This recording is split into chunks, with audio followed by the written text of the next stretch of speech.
Big Boss Malayalam season 7 Adhila, Noora ഇവരെ വീട്ടിൽ പോയിട്ട് പഞ്ചായത്തിൽ പോലും കയറ്റാൻ കൊള്ളില്ല. അനീഷ് ഈ ആഴ്ച ആദിലയാണ് ഓപ്പണായിട്ട് നോമിനേറ്റ് ചെയ്തത്.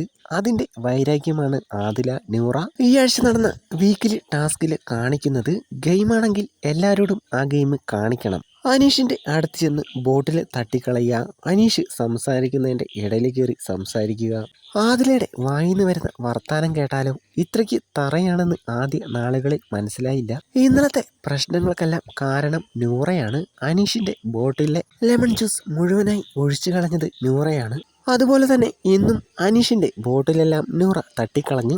നൂറയെ അവിടുന്ന് മാറ്റാനായി അനീഷ് അവിടെ ഇരുന്ന വെള്ളമെടുത്ത് നൂറയുടെ നേരെ ഒഴിച്ചു. ഇത് കണ്ട ആദില വന്ന് ജ്യൂസ് കലക്കാൻ വെച്ച വെള്ളം മുഴുവൻ മറിച്ച് കളയുന്നു. എത്ര നന്നായിട്ടായിരുന്നു ഇവർ ഗെയിം കളിച്ചു വന്നിരുന്നത്.